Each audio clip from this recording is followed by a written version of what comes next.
नमस्कार, मेरा नाम Somnath. Welcome to the new episode of साइकोरेंट टॉक्स। और आज हमारे साथ हैं एक special guest mister Dheeraj Malhotra, who is a dual qualified lawyer practicing in US and India. He is also a former partner with Desai and Divanji. He specializes in corporate, commercial, transactional drafting, contracts, and litigation. And this podcast is brought to you by Psychorent Matrimonial Services Limited. Let's begin.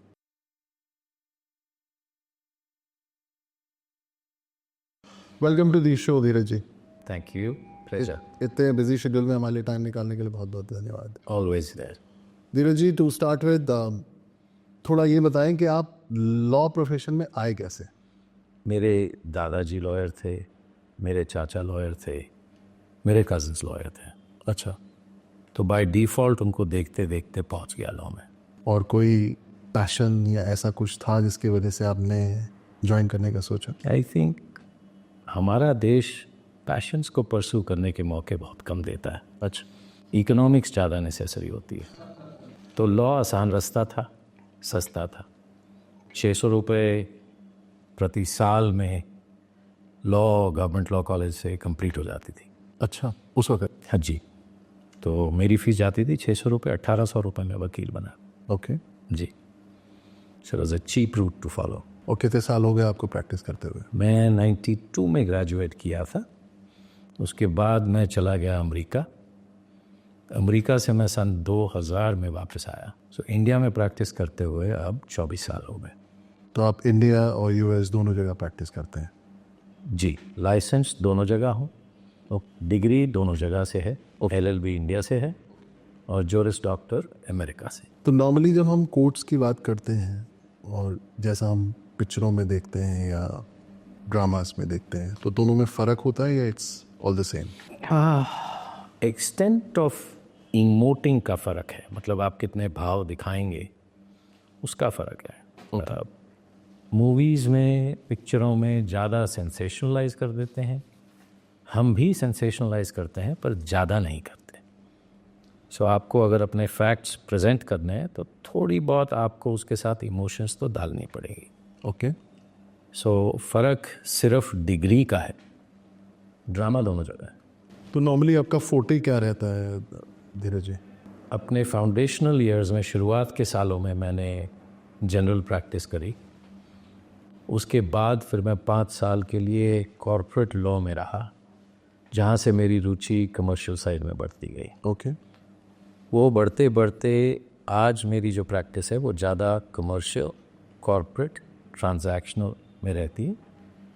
इन चीज़ों में अभी बीच में मिलके real estate भी आ जाता है, क्योंकि जितनी भी बड़ी कॉरपोरेशंस हैं उन्होंने रियल एस्टेट का मल्टीप्लायर समझ लिया। ओके। तो जहाँ भी कहीं कैश फ्लो आसान है वहाँ रियल एस्टेट अंदर घुस रहा है। चाहे आपका क्लाइंट तारें बनाता हो या आपका क्लाइंट वॉश बेसिन बनाता हो। ओके। तो अभी हमारे प्रैक्टिस में रियल एस्टेट भी बहुत जुड़ गई। इसके साथ साथ एक बड़ी विचित्र चीज़ हुई है भारत में। अच्छा। जो क्रिमिनल मशीनरी है, जो पुलिस मशीनरी है, उसका इस्तेमाल अभी कमर्शियल ट्रांजैक्शंस में हो जाता है। अच्छा। सो इसलिए हमारी प्रैक्टिस में अभी साथ साथ क्रिमिनल लॉ भी जुड़ना शुरू हो गया। ओके। सो चाहो तो मैं एक्सप्लेन करता हूँ। आपने किसी को पैसे दिए जी। और आपने पैसे दिए उससे, मान लीजिए आपने उनसे पंखे खरीदने थे। वो पंखे उन्होंने आपको सप्लाई नहीं किए या डिले हो गया या आपका विचार बदल गया, आप पंखे नहीं चाहते। ओके। तो आप एक क्रिमिनल केस डाल देंगे कि जी मैंने इसको पैसे दिए थे, इसने मेरे पंखे नहीं सप्लाई करे, इसने मेरे साथ 420 कर दी। पुलिस उसके अगेंस्ट केस रजिस्टर कर लेगी और आप सेटल कर लोगे। जी। तो आपके पैसे जल्दी निकल आएंगे। ओके। अगर आप मेरे वाले रूट से चलते, सिविल रूट से, तो आपको सूट फॉर रिकवरी डालना पड़ता। करेक्ट। और पैसे आते आते आपको समझ लग जाता, कोई प्रेशर नहीं। तो ये फ़र्क हो गया अभी। तो जितने भी कमर्शियल लॉयर्स हैं हमारे लिए क्रिमिनल लॉ एक हमारी प्रैक्टिस का बहुत ही मुश्किल और डर्टी एस्पेक्ट पड़ गया। आप उसको डर्टी किस लिए कह रहे हैं? इवेंचुअली जब आप ऐसा एक कोई कंप्लेंट फाइल कर रहे हो जी, तो वो सच से परे है। सो अगर सच से परे जा रहे हो तो आपको सोचना चाहिए कि आप कहानी क्यों बना रहे हो, मात्र पैसे के लिए जी, या कोई भी कारण हो, कहानी क्यों बनाना? ओके, सो वो प्रॉब्लम आ रही है अभी क्रिमिनल लॉ में. पीपल हैव स्टार्टेड रियलाइजिंग कि get the police machinery involved and you can pressurize the other person into a settlement. Okay. So it's become a dirty part of our practice. We defend mostly. We do not go down this route. We're mostly defending, and it's not easy to defend against the state when the state machinery is acting against you. Okay. Yeah.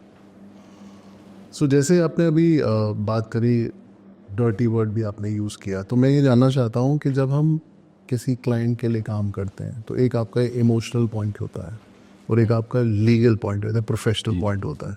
तो कभी ऐसी आपके बीच में ऐसा कुछ रहा है कि जहाँ पे आपको मॉरली लगा कि ये ठीक नहीं है, लेकिन लीगली क्योंकि आप उसके लिए फाइट कर रहे थे, you have to fight for him? ऐसे केसेस में ज़्यादा करके मैं रिक्यूज़ कर जाता हूँ.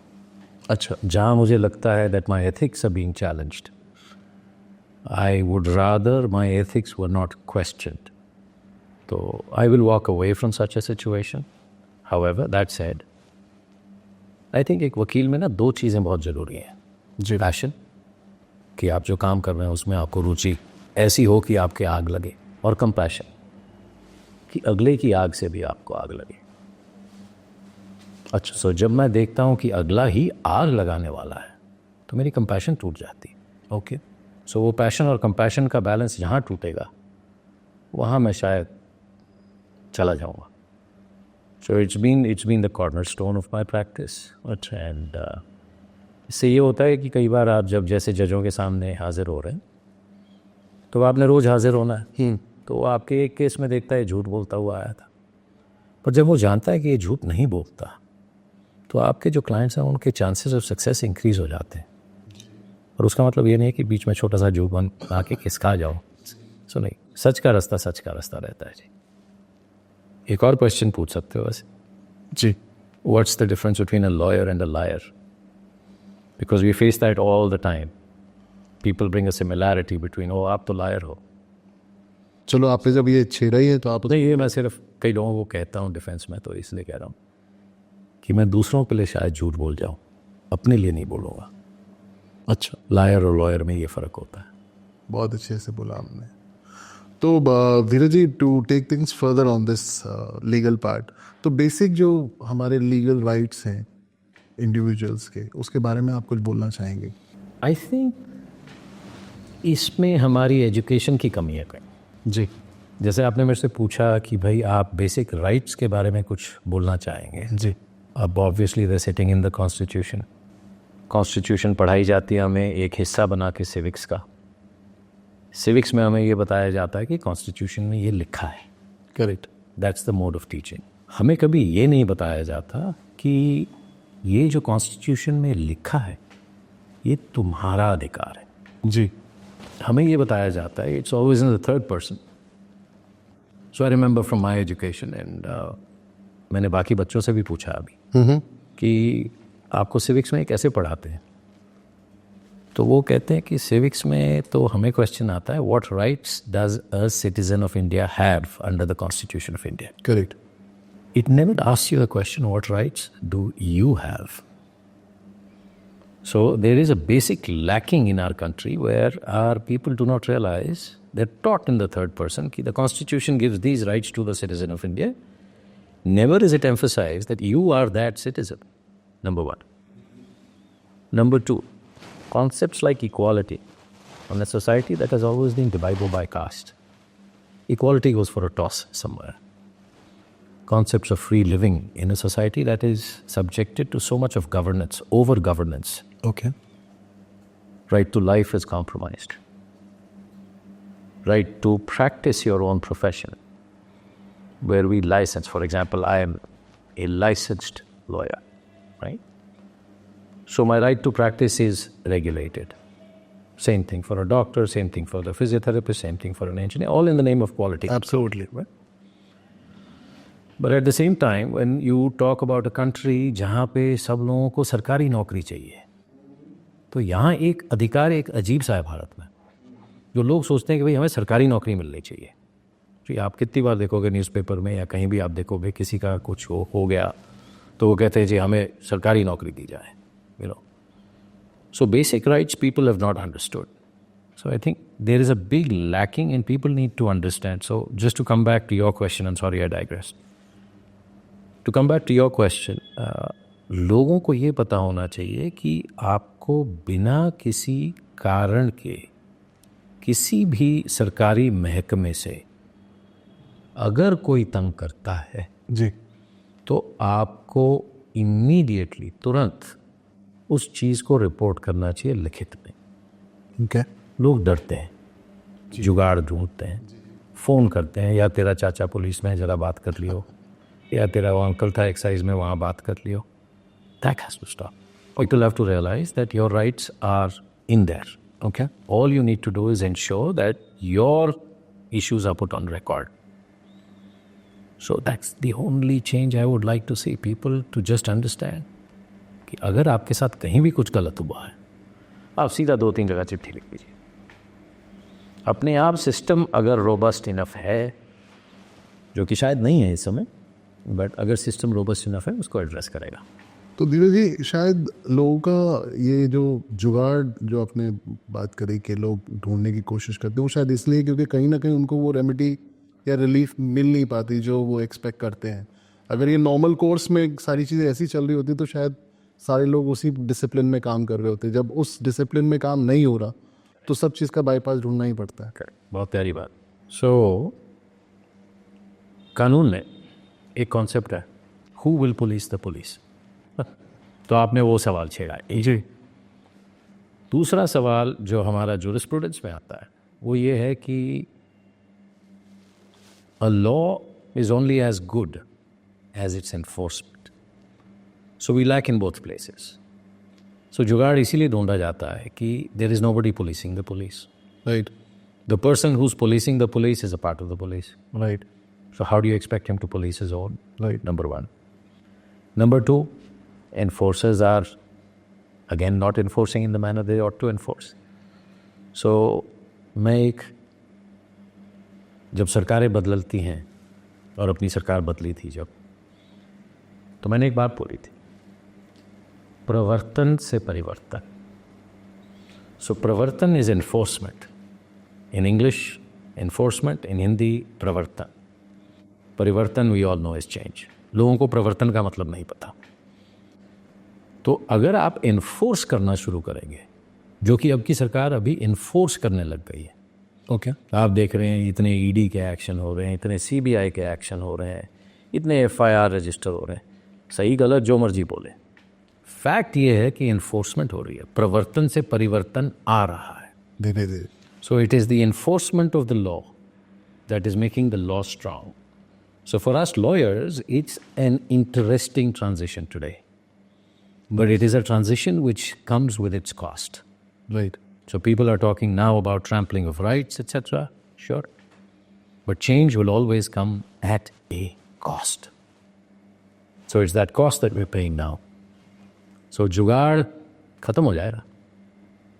और ये आपको बहुत जल्दी आता हुआ दिख भी रहा है। हाँ, आता दिख रहा है, पर उसके साथ साथ एक तूफान सा भी चल रहा है।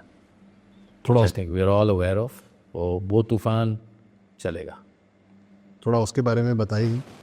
प्रवर्तन जी इज एनफोर्समेंट, जी, ईडी इज प्रवर्तन निर्देशालय। Correct, So we are seeing what changes are being brought. So that pravartan and parivartan connection you can see today. It's being used. Some people would like to call it abused. Naturally, when you say you put a child to corporeal punishment.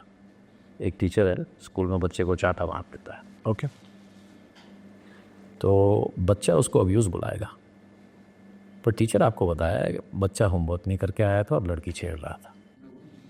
तो now you have to see what's the balance. So there is one who will call enforcement and abuse, and then there is the other who will call enforcement. Correct. So it's a point of view, but yes it is ongoing. Right, so आपके सवाल का जवाब वही था कि जो आप कि क्या तूफान चल रहा है, यही तूफान है। ठीक है। आपने बच्चे का एग्जाम्पल ही क्यों दिया? लॉ, कानून बड़े बनाते हैं, बच्चे नहीं। राइट। हम बच्चों के राइट्स अपने हिसाब से प्रोटेक्ट करने निकलते हैं as an adult. Law making का जो कंसल्टेटिव प्रोसेस है, वहाँ कहीं बच्चा इन्वॉल्व नहीं होता है। बच्चा कहीं भी स्टेक होल्डर नहीं। 16 और 18 से नीचे हमने उनको प्रोटेक्शन दे रखी है कि इससे नीचे के बच्चे केपेबल ऑफ कंसेंट नहीं है। We call it a protective measure. अगर मैं इसको थोड़ा सा ट्विस्ट करके आपको बताऊं तो इससे हमने ये कह दिया बच्चों को कि तुम सोसाइटी में रहते हो, पर सोसाइटी में कैसे रहना है, कौन सा न्याय कैसे चलेगा, कौन सा अधिनियम कैसे चलेगा, उसमें तुम्हारा कुछ लेना देना नहीं है। इंक्लूडिंग से when you go to, and this is where I am personally quite interested, including say the rights of children in the dissolution of marriage. So in a marriage there are two adult players, right?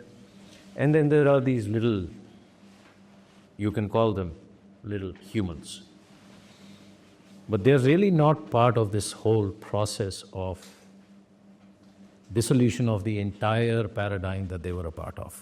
उनकी पूरी दुनिया टूट रही है। बिल्कुल बिल्कुल। ना उनके पास कंसेंट, क्योंकि बच्चे हैं।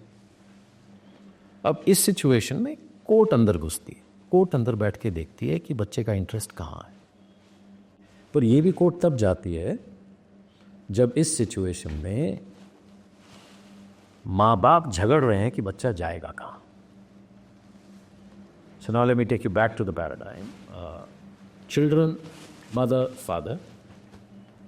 Mother and father have decided. All that the court will look at in that situation is what is the best interest of the child. The court will look at. The court in such a situation is typically not taking the opinion of the child. बच्चे का क्या नज़रिया है, बच्चा क्या चाहता है, वो एक कंसेंशुअल सिचुएशन में जहाँ डिवोर्स हो रहा है कि दोनों पार्टी एग्रीड हैं कि भैया तू इतने पैसे ले ले, तू मेरे को इतने पैसे महीने के दे देना, ये घर तेरा, ये घर मेरा, ये सारा बट रहा है, दुनिया उसकी अटर पटर हो रही है पूरी। पर बच्चे का कोई भी, despite the fact that he is the most affected, Absolutely. he is a stakeholder, but he is not recognized, or she is not recognized. So in that situation, I believe that the law now needs to evolve a little and understand that today's children, आज ये बच्चे phone में भी घुसे हुए हैं, ये बच्चे बाहर नहीं जा रहे, इनकी एक्टिविटीज़ नहीं है, बच्चे खाना बनाना नहीं सीख रहे, किचन के अंदर नहीं घुस रहे, माँ बच्चों को बुलाती नहीं है किचन में, या तो मार खुद पकड़ा देगी या नौकर दे जाएगा। Right. तो बच्चे की जो एग्जिस्टेंस है एक बड़ी सुपरफिशिएंसी एग्जिस्टेंस हो गई है, उसको डेप्थ मिल ही नहीं रही, और उसके ऊपर से हम उसको कभी इन्वॉल्व ही नहीं कर रहे in that process where his world is being destroyed और her world is being destroyed. Right. So I think यहाँ कानून को थोड़ा सा इवॉल्व करके ये देखना पड़ेगा कि इस प्रोसेस में बच्चों को इन्वॉल्व करना आवश्यक है, कि वो, मैं तो ये कहूँगा अगर स्टेक होल्डर्स को परसेंटेज दी जाए तो माँ को 10%, बाप को 10%, और बच्चे या बच्चा एक हो या 10 हो 80%. Wow. So their views should prevail. And I think we need to understand that there is an institution called marriage. We may call it as disintegrating, that it's disappearing. The question that the law should really answer is how do we bring it back? Right. And हमारी जो society है, जो हमारा ईथॉस है, उसमें हम लोग परिवार के बिना नहीं जी सकते. हमारे लिए हमारी पूरी सोसाइटी, हमारी पूरी आसपास की कॉलोनी हो गई, ये सारा हमारे लिए एक ईथॉस है. सो उस ईथॉस में बच्चों को प्रोटेक्ट कर रखना, कोहेसिव रखना लॉ का फंक्शन होना चाहिए. लॉ वहाँ चूक रहा है मेरे हिसाब से. सो बच्चों के राइट्स पे I believe there is a lot to be said. और इसमें आगे अगर आप देखोगे तो there is juvenile justice. Right. So a lot of us jump into the situation. I say that we jump into the situation saying that, oh, he committed this and he's mature enough. So we are moving very strongly towards the punitive aspect.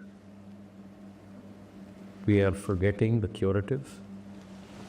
We are forgetting the reformative aspects. So the law also needs to take a look at the juvenile, who we now call a child in conflict with the law. So firstly, that whole definition, it just, tells you that we are now turning that into a subject, whereas in reality, it's an individual. Right. So it should be called a child. In the aspect of that law, it should be called a child. But we have called that child now child in conflict with the law. In reality, he's in conflict with society. So we need to reform him, but no, by calling him in conflict with the law, we are bringing in the punitive aspect. So there's a lot of sensitization that we need to do in the law, particularly for children. Surrogacy. Several issues coming up. We're seeing increasing infertility. Right. So we're seeing a rise in surrogacy. In the surrogate situation, it's a contract between a contractual mother and contractual parents. Right. Now, they may be the biological parents because they provide the gametes, right? So, sperm or ovary, उनसे आती है, called gametes. So, वो दोनों ने gametes दे दिए, इधर यहाँ surrogate में चले गए, वहाँ से बच्चा निकल आया. Is that chattel? Is that property? Is she the mother? Are they the parents? How do we resolve that? Where does the child go? Many a times the child would say, I want to go to my biological mother.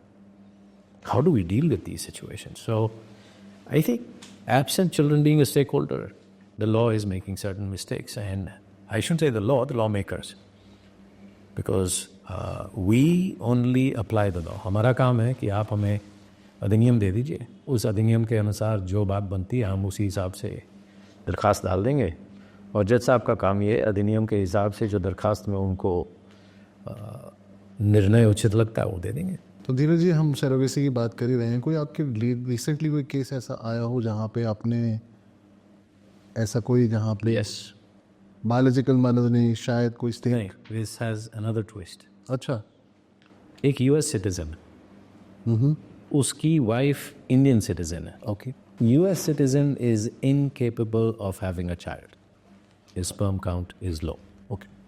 The wife ovulates. उन्होंने एक surrogacy से बच्चा अपना पैदा करवाया. अब mother और father में डिवोर्स हो रहा है. The girl knows the father as a father. The mother claims that he is not the father. Okay. And there is a custodial battle. Okay. So the child is a surrogate child because the mother, although she ovulates, but she can't hold the ovary. Okay. So they both have defects. So now the question is, does the egg alone or does the parenting give any rights? The surrogate is not in question here. The surrogacy issues where the mother has challenged are few and far between. ऐसे हुए हैं? होते हैं. Okay. पर क्योंकि ये contractual सी relationship होती है और जितनी ये मदर्स होती हैं ये ज़्यादा करके they do it for the money. They come from N economically backward. Right. It's not that they want to be mothers or they want to help somebody. There might be some good intent by saying, oh, I can help them.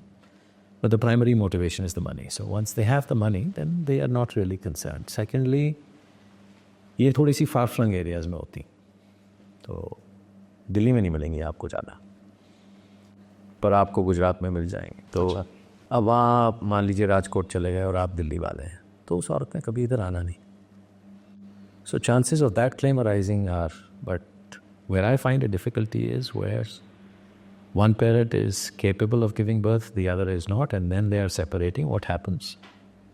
Where does the child go? Who is entitled? Who can claim ownership? And can a child be subjected to ownership? तो issues आते हैं, surrogacy के साथ आते हैं, but ये वाले ज़्यादा नहीं आते जो आप पूछ रहे हैं. तो अभी जैसे बच्चों की हम बात चली रही है कि अभी अब आपको लेटेस्ट केस हमारा जो बड़ा अनफॉर्चुनेट इवेंट रहा तो सुभाष जी के, आपको पता ही होगा उस केस का.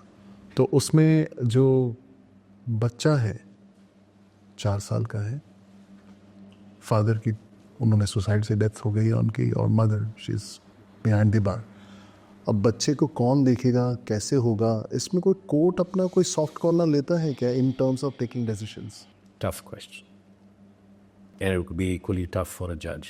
व्हाट आई बिलीव इज के उसके ब्रदर, जो वाइफ का ब्रदर और उसकी mother, she is also under arrest. Now what will happen to this 4-year-old kid? He is nowhere to go, nobody to look after. ऐसे cases में क्या होता है? ऐसे केसेस में जो होता है बड़ा दुखद होता है। The child will be taken into state custody. अच्छा, Number one. Number two, the parents of the father of the child would be in a position to apply for custody and have custody. But I would like to assume a situation where there are no parents. I'm not particularly familiar with this case because although I've read about it, but it is not something that I've delved into the facts of the case or looked deeply into it. It's quite unfortunate what has happened. Ji, It does play into bigger issues as well as abuse of marital laws, etc. But I think that's a standard question. Your question is very intriguing in as much that it comes very close to what I'm interested in, the interest of the child. जी, दुख की बात तो ये है कि हमारे state juvenile Holmes जो हैं, they are not adequately equipped. To take care. For lack of another word, they're just inept. And I'm using a soft word out of my vocabulary. Children do not come out as children out of those systems. So it's a tragic question. I think it's something that ought to have bothered the father before he took his own life. But yes, my answer to you from a law point is that the choices are between custody by the grandparents on the paternal side, custody by the state, or custody by an extended relative on the wife's side. Because the wife is as yet not convicted. She would be charged, of course. Trials take time. So the child could easily go into the custody of somebody on either side's relatives today. They need to move an application immediately. So if somebody who's a relative of the girl side or the boy side wants to claim the responsibility, the court will give the responsibility. Is that what you're saying? Yes. Okay. So court has the ability to appoint guardians. So मान लीजिए किसी के यहाँ मृत्यु हो गई और बच्चे का ध्यान रखने वाला कोई नहीं है, तो मामा आके एप्लीकेशन लगा सकता है, चाचा आके एप्लीकेशन लगा सकता है कि बच्चे को हमें दिया जाए। वैसे तो सब अपने साथ ही ले जाते हैं, राइट? पर सही तरीका यही रहेगा कि आप डिस्ट्रिक्ट कोर्ट में एप्लीकेशन लगाएं, एसडीएम से रिपोर्ट आएगी, बच्चा आपके पास आएगा, कुछ देर प्रोसीडिंग्स चलेंगी, पर बच्चा लॉजिकली आपके पास, लीगली आपके पास आ जाएगा। So you will be appointed the guardian. Dheeraj ji, कुछ अपने डेली जो भी आप करते हैं लीगली, कमर्शियली, कॉर्पोरेट लेवल पे, पहला तो सवाल मेरा ये था कि आप बिजनेस क्यों नहीं ज्वाइन कर लेते या बिजनेस क्यों नहीं स्टार्ट करते? So business is for risk takers, which you are not. No, I'll come to that. And secondly, what's my day like? So, हमारा जो ऑफिस है, हम लोग कोर्ट का भी काम करते हैं और हम लोग एडवाइजरी भी काम करते हैं। अच्छा। सो कोर्ट का काम तो ये हो गया, फाइल उठाई, चले कोर्ट गए। आजकल फाइल नहीं उठानी पड़ती, लैपटॉप उठाया जी, वो लेके चल दिए, कोर्ट में इंतज़ार किया 4 बजे तक, पेशियाँ हो गई, कुछ नहीं हुई, वापस आ गए। तब हमारा ट्रांजैक्शनल साइड शुरू हो जाता है। ओके। वापस ऑफिस आए, किसी क्लाइंट से कोई टर्म शीट आई हुई है। टर्म शीट क्या होती है? टर्म शीट में वो लिख देते हैं कि मोटा मोटी हमने क्या डिसाइड किया। ओके। तो हमारा काम ये है कि उसको, उनकी टर्म्स को पकड़ के उसको एक कॉन्ट्रैक्ट में बांध लेना, तो उसके जो लीगल रैमिफिकेशंस हैं वो पकड़ लेना। और जो दूसरा मैं कहता हूँ कि I am a what if lawyer. What if मतलब अगर ऐसा होगा तो क्या होगा, अगर वैसा होगा तो क्या होगा। तो एक कॉन्ट्रैक्ट में आप क्या करते हैं, आपने 2 बिजनेसमैन ने आपस में डिसाइड कर दिया भाई हमने ऐसे ही करना है, और मेरा काम है ये कहना कि भैया अच्छा आपने ऐसे तो करना है, पर अगर ऐसे नहीं किया तो क्या होगा, और अगर ऐसे कर दिया तो क्या होगा। So that's nothing but taking your terms and binding them into a contract, putting in my what if propositions. अब इस पे आपको बड़ी इंटरेस्टिंग एक डील बताता हूँ. जी. 2006 की बात है. 2006-2007. मेरे क्लाइंट के शेयर की वैल्यू थी उस समय 1400 रुपये. 1400 रुपये पर शेयर 1400 रुपये. ओके. इन्वेस्टर आया, इन्वेस्टर था सिटी बैंक. अच्छा. 2006. ओके. तो मैंने अपना कॉन्ट्रैक्ट उन्होंने बना के भेजा, मैंने उसमें अपने काटा पीटी करके what if this what if that करके मैंने उनको वापस भेज दिया. तो मैंने एक क्लॉज डाला कि भैया अगर आप लोग बैंक्रप्सी में जाते हो, यानी कि अगर सिटी बैंक बैंक्रप्सी में जाता है, तो मेरे जो शेयर मैं आपको आज बेच रहा हूँ 1400 रुपये के, क्योंकि वो सब्सटैंशियल स्टेक है, तकरीबन 4.5% था कंपनी का उस वक्त. जी. तो वो शेयर मार्केट में नहीं जाएगा, वो शेयर उठा के वापस किसी इंस्टीट्यूशन में ही जाएगा. ओके. ठीक, इंस्टीट्यूशन हम ला देंगे, पर हम ये नहीं चाहते कि वो फ्री फ्लोट में चला जाए. तो जो सिटी बैंक की तरफ से आए थे ना, तो उन्होंने मेरे को बोला कि भैया तुम पता भी है ना कौन हो. अच्छा. मैं दुनिया की सबसे बड़ी फाइनेंशियल इंस्टीट्यूशन हूँ. तो मैंने बोला भाई साहब आपको पता है मैं कौन? वे कौन? मैंने कहा मैं I am the what if guy. कि what if you are not that anymore. Right, हो गया. वो व्हाट इफ बड़ा मुश्किल करके वो लोग माने. अच्छा, मानदेगरी मान गए. ओह. 2007 में आपको पता है क्या हुआ? राइट, फाइनेंशियल मेल्टडाउन हो गया. सिटी नहीं रहा, सिटी बैंक्रप्सी पे आ गया. सिटी का शेयर $1 पे आ गया. राइट, वही आदमी मेरे को 2008 में एक ट्रांजैक्शन में मिला, और उस ट्रांजैक्शन में जब उसने मुझे देखा, मैंने उसे बोला, मैं कहा remember who I am? What if? I am the what if guy. So वो दूसरी ऑर्गेनाइजेशन में काम करता था. तो ये हमारा काम है मोर और लेस. तो हम घर जब हम ऑफिस वापस आके हम ये व्हाट इफ वाले काम शुरू कर देते हैं. तो इसमें ये होता है कि इसमें आपकी, because you are doing so much of what if,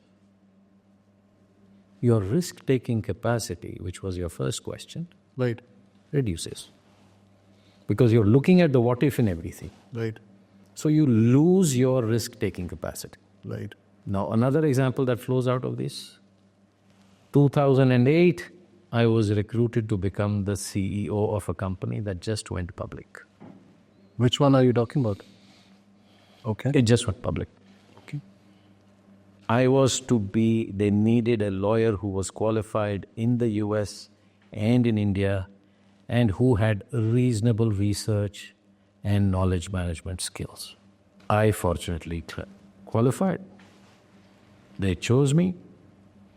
Had I joined them, my equity stake at a bare minimum today would have been worth 500 crores.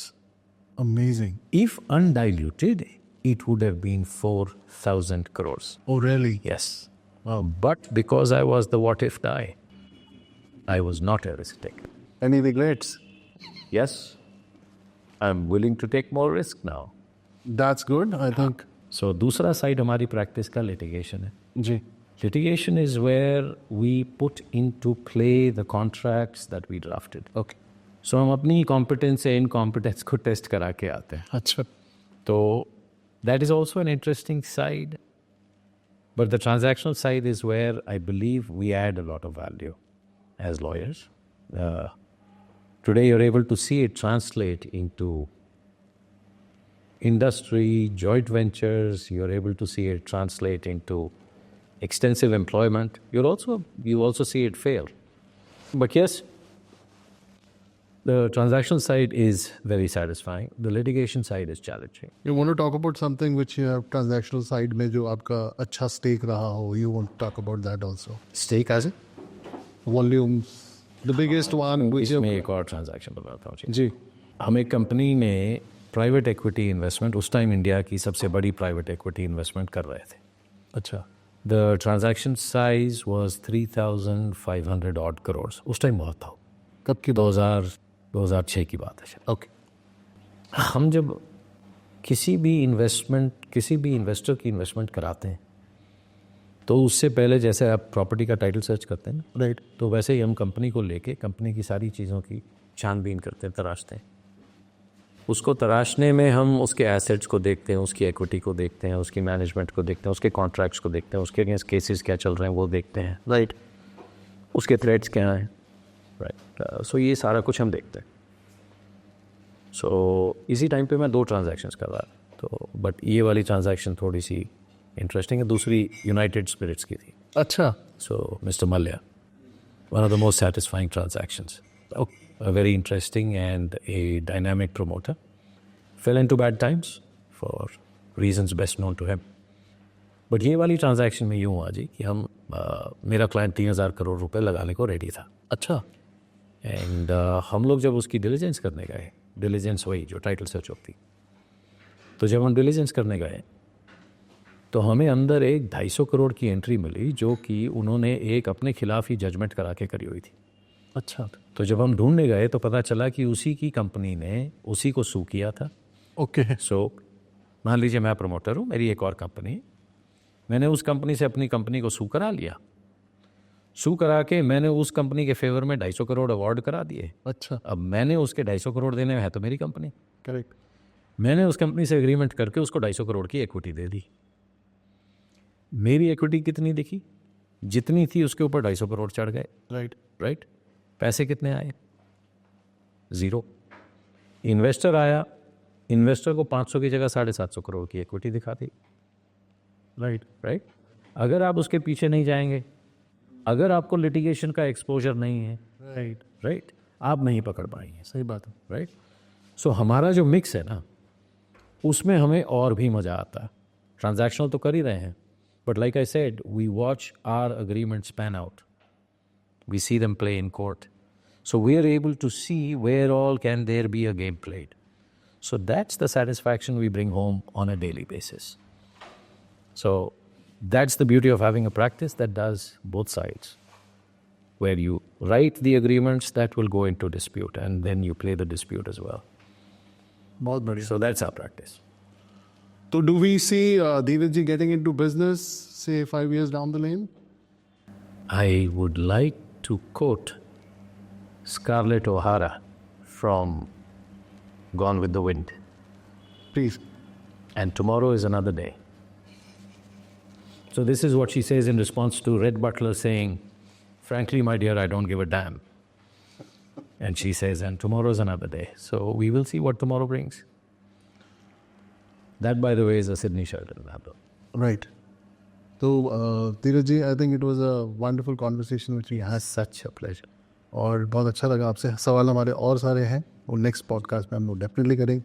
Another one. Yeah. And thank you so much for coming to the show. Thank you. Thank you.